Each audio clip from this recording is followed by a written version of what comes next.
Hello and welcome back to my channel. This is going to be a very brief introduction because I don't know what I'm doing this week and I don't know where this video is going, to be honest.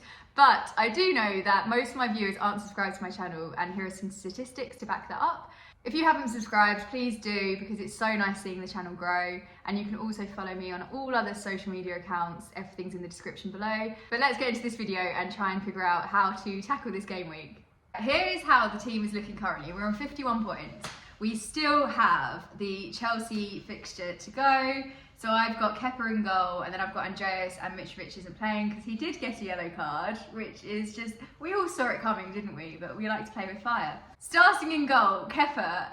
Am I feeling optimistic that they're going to keep a clean sheet against Fulham? No, I'm not. Chelsea have already played the fixture against City, and Kepa secured me a full 2 points. This City game was fine, 1-0. I thought, you know what, that's respectable Chelsea, do not worry, because I thought it was going to be 5-0. And then I watched the FA Cup, and I don't know if I'll be watching Chelsea for a while. Times are tough. I'm not enjoying it. I'm really glad I haven't got, well, Reece James isn't even playing, but Reece James is out of the squad. I think Kepa will be my only Chelsea player, and if you've watched my videos before, you'll know that I don't tend to use transfers on goalkeepers. But for my own sanity and health, I may take Kepa out of the team. Because Chelsea, I could do a whole video on Chelsea. We won't go there. We will just pretend this is now a Chelsea-free zone. They're in my heart, and that's what matters. Coming into my defenders, Cancelo, 1 point. I don't know what to do about City. It's a real headache, this Pep roulette I can't keep up with. I think this is the most frantic I felt in a video, actually. I don't know what's going on anymore. FPL is getting to me. But he came on for a grand total of 45 minutes. Oh, my garlic bread's ready. Sorry, 1 second. False alarm, it's still not quite crispy enough. Anyway, so Cancelo came on for a grand total of 45 minutes, secured me 1 point. I think it's time for him to go. I am tempted by doubling up on my Newcastle defence, which is something I don't tend to do. I normally try to go for a mixture of players, but Newcastle is just unstoppable. And talking of, let's come on to Trippier. My goodness, he is just the defender that keeps on giving. So Newcastle were against Arsenal. I was expecting them to lose their clean sheet, I will be honest. I didn't think Trippier was going to do this well this week, but he's just an absolute machine. Kept a clean sheet and picked up 2 bonus points. This man just picks up bonus points out of nowhere. He is absolutely incredible. Just staying with me for the entire season. So, so good. And then we come on to the man of the moment, and I think I am on red arrows, which is fine. Yeah, red arrows. But man of the moment, Luke Shaw. Oh my goodness. 15 points, a 3-0 win, played the full 90 minutes, scored a goal, kept a clean sheet, got 3 bonus points.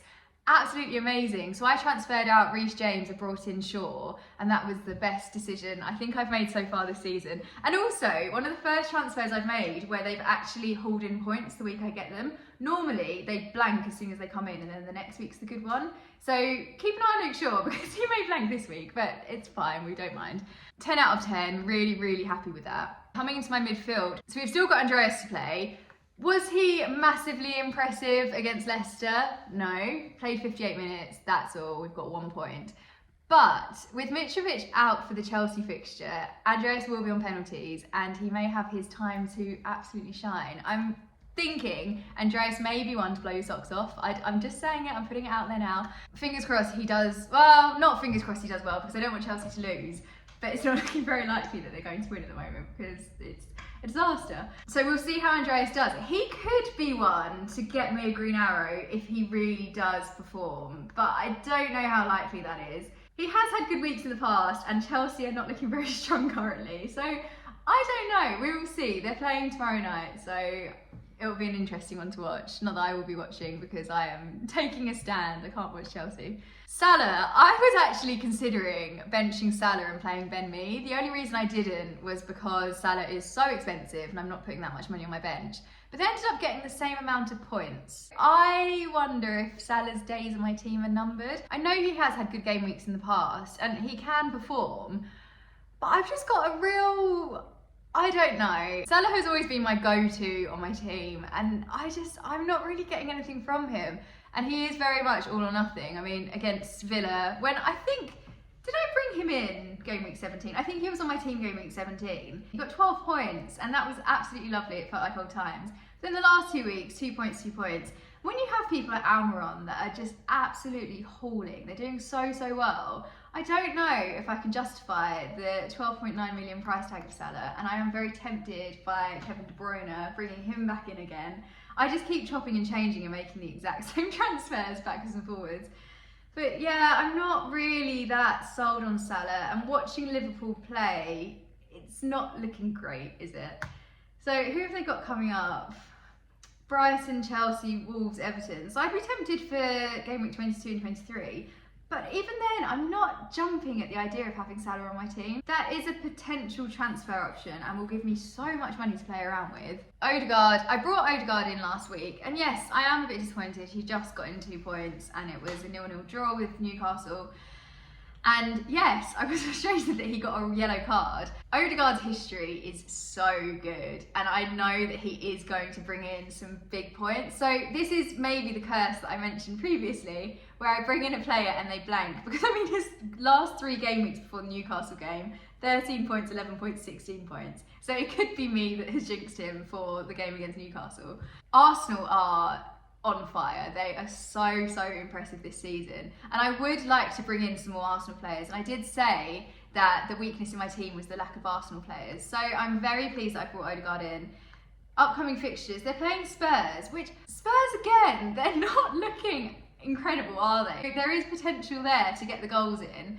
And then Manchester United, Everton, Brentford. I'm feeling optimistic for Arsenal. I feel like they're just fixture proof, aren't they? I'm pleased I brought in Odegaard. It's done. I used my 2 free transfers last week and I'm very happy with them, and I'm not planning to take them out anytime soon. So that is a sign of a good transfer decision for once. Then Rashford. I am so happy I brought him in on my wild card. This man brings me so much joy. So he played the full 90 minutes, he scored a goal and he kept a clean sheet. There is nothing more you can ask for apart from maybe a couple more goals. This has worked out incredibly well because Man United have a double game week next week. He is my man. I am toying with the idea of putting him as my captain. Oh, I don't know. City and Palace. City obviously is a tricky fixture, but I just feel like having a bit of fun with my team and maybe captaining someone that's not Haaland. But then if I don't captain Haaland and he does better than Rashford in the double game week, I'm going to be so disappointed in myself. I think it depends what I'm doing at the exact time that the deadline is approaching. If I'm out and I'm feeling confident and I'm ready to go, then Rashford will be my captain. If I'm on my sofa wrapped up in a blanket with a cup of tea, then Haaland will be my captain. So we will see what mood I'm in when it comes to picking my captain. And then Trossard, I mean, what a waste. He didn't even play. No minutes played. There's not really anything to say here, is there? And it's really annoying because Brighton scored 4 goals. Trossard, I think he's going to have to go. I have only got 1 free transfer to use this week. Not entirely sure if I'm going to take out Trossard straight away, if I'm going to play around somewhere else in my team. We will go into that in a couple of minutes. I brought Trossard in on the wild card. I was feeling optimistic that he'd actually play and then hence get me some points. So far it's not happening, but there are so many Brighton alternatives. Matoma is one that I'm keeping an eye on, even Pascal Gross. There are so many people that I would like to bring in. I don't know, potentially I could just bench Trossard for the upcoming game week, depending on who I decide to take out. Coming up to the front 2, Haaland, 2 points. This is unheard of. The absolute machine that is Erling Haaland only got 2 points. I can't believe my eyes. He has had a few quiet weeks in comparison to what we're used to, which makes me think this upcoming fixture he is going to be like a bull in a china shop, just scoring goals left, right and centre. Obviously, City have got the double game week. I know there are conversations going on Twitter about using the triple captainship. I don't think I'm going to use it. I feel as though, and I might come and look at this video at the end of the season and say, you're being an absolute idiot, why didn't you just use it? I think there's going to be better fixtures. Manchester United, as I said, are on fire. And then Spurs, Spurs are a funny one. But they're not the 2 best fixtures where I think Haaland's definitely going to absolutely haul.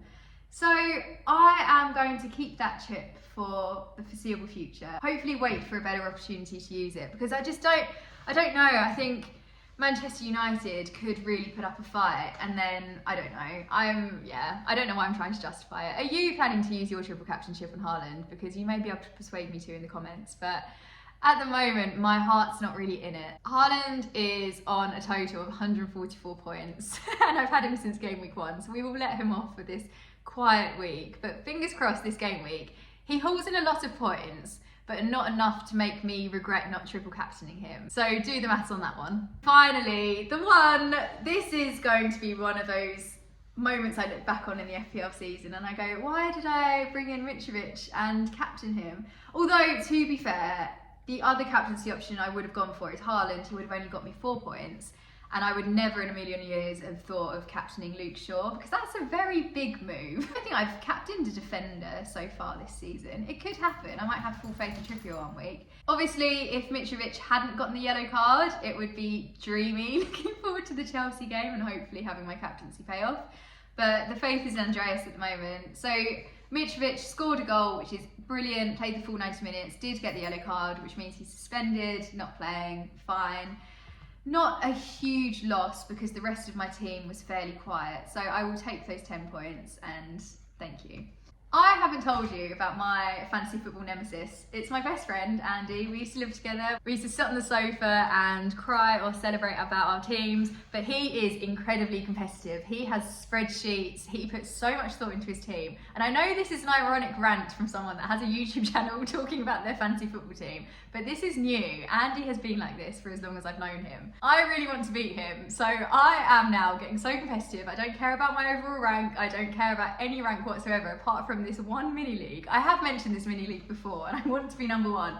I've been second now. I think for 2 weeks. I was first then third, then second, then first, and now I'm back to second, and it's a dangerous territory. So we are taking the transfer very seriously now. There is a lot to change on my team, which is annoying. I am not happy with Kepa. I need to get rid of Nico Williams. As much as I really, really like him, it's someone to put on the bench, and that's that. I need to think long and hard about Cancelo. Odegaard I'm happy with. Trossard I need to take out. Salah I'm not happy with and will probably take out.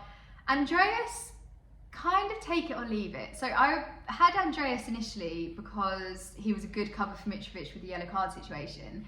Now Mitrovic has sorted out his yellow card situation, I don't really need to worry about having Andreas as a backup. So here's another one that could potentially go. And then the front three, Martial, his days are numbered, but I don't know when I will be getting rid of him. But that's the overall feeling about my team. There are many options, and I have been going through them for the last couple of days, and I'm still not really sure about what I want to do. Option one. It's important to say, I'm not against taking a -4 hit. I think if there's a double game week, I might make those points up by making a very sensible transfer. So -4, it could be on the horizon, but I'm trying to avoid, because I've already taken quite a few hits this season. But the first move that I could do is Salah to De Bruyne. By doing that, I will still have £2.7 million in the bank. And this also has its benefits because City have their upcoming game week. And I would like to have triple City. We've got Man U, we've got Spurs. But with Pep Bruyne, I am nervous, and I don't know if City are looking as good as I think they are. It's strange because they were my favourite players on my team before the wild card. Now I'm like, well, I say they were my favourite. I got rid of De Bruyne, so they obviously weren't right up there. I went for Salah instead, but I don't know. I'm really tempted. So first option, Salah to KDB. Okay, that's quite simple. Double game week, lovely. Other option is to keep Salah, and then I could do either Trossard, who's worth 6.8 million, or Andreas, who's worth 4.5. Bring in Almiron, which was the long-term plan. I did discuss bringing in Almiron because I have got FOMO. Everyone has him, he's bringing in the points. And Newcastle's upcoming fixtures look so good. They've got Fulham, Palace, West Ham, Bournemouth. We know they're going to, well, Almiron is going to bring in those points. So that's tempting, and this is also the really sensible option to do because that is sticking with my long-term plan. So I am very tempted by that. I think I will end up taking out Andreas and Trossard, but if Trossard's not getting the minutes in anyway, maybe it makes sense to take him out and then bring in Almiron instead. And then that team just looks absolutely lovely, doesn't it? Or, and this is one that I have been battling with, and I'm not really, I don't know. Palace have got an upcoming double game week. I could bring back Zaha just for that double game week. We'll have just under £2 million remaining. However, Palace will be playing Chelsea and Manchester United. Similar to the City situation, they're not the best fixtures. And the other thing is, no one's really raving about Zaha. He's currently on a total of 71 points. If we bring back Almiron, that's what I say. If we bring him back, what is he on? Because it's absolutely ridiculous. 106 points, and he's only £5.9 million. That's crazy. Hats off to him, because I didn't see this coming. I like the look of that team, and I feel as though it's quite a sensible way forward, rather than taking hits and going wild and fixing everything all in one go. I quite like this. There's nothing massively wrong with it, and I can just gradually do my transfers, and it's like I've got my stuff together. But I'm going to use the My Team tool on Fantasy Football Hub to see my team rating and whether or not I'm just biased to this team as it is, and actually I should just take some hits and make some big changes. So let's put my team in there and see what the rating is. Yes, I was getting confident, because this has rated my team at 84% and a game week rating of 78%, which isn't what I was expecting. I quite like being around the 89%, 91, 92. This is tough. What I'm going to do for some inspiration is use Fantasy Football Hub's tool, where you can look at the best Gameweek20 team and see if there's anyone on there that tickles my fancy and I might want to bring in long term. Interesting, so Zaha's on here and Kevin De Bruyne is on here. Both names that I have mentioned. Kane is one that I haven't discussed so far. I would love to bring in Kane, and obviously he was amazing last week. I think he could surprise us against City and Arsenal and continue to do well. He's not having a bad season. He's doing really, really well. I think everyone's kind of distracted by Haaland, but Kane is doing well, and I probably am overlooking him because of Haaland and how good he is. But I'm just not fancying having Kane on my team this year. I don't know what it is. There's just no draw to him. I appreciate that he's on here, but bringing Kane will require me taking a -4 hit. Whereas De Bruyne or Zaha, I could do either of those in one transfer. So now I've seen this, I am more tempted to do the Salah to De Bruyne switch, and then maybe do Trossard to Almiron next week. Does that sound sensible? I've just gone high pitch. This always happens when I'm nervous. I either go high pitch and my voice breaks. That is tempting. Or I could just take the -4, because De Bruyne will be having a double game week, and again I may make the points back. I'm not sure. Right, let me change my team. I'll swap Salah for KDB, and then I'll keep Almiron. Will I? Yes. Yeah, okay, hypothetically we're doing a -4. So Salah, you are off. We are removing you, and we are bringing in De Bruyne like old times. So that's taken my team rating up to 87%, game week rating of 83%. Interesting, tempting, I don't know what to do. Am I going to bring in Zaha? I don't think I am. Hypothetically, I'm taking out Almiron and I'm bringing in Zaha.